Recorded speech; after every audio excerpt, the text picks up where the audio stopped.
একই অঙ্ক হয়। এবার ওই অঙ্কদ্বয়গুলো যোগ কর। এবার ওই যে অঙ্ক সংখ্যা ধরেছিলি এই যোগফল দিয়ে ভাগ কর।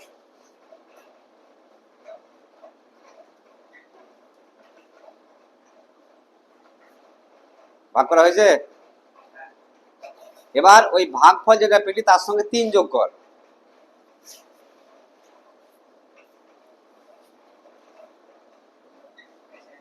এবার যেটা পেলি তাকে 4 দিয়ে ভাগ কর। হ্যাঁ, ভাগ হয়েছে? তার সঙ্গে 10 যোগ কর। হ্যাঁ,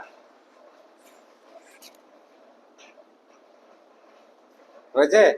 এবার দেখ তো অ্যান্সারটা মিললো কিনা, দেখাবি ক্যামেরাতে।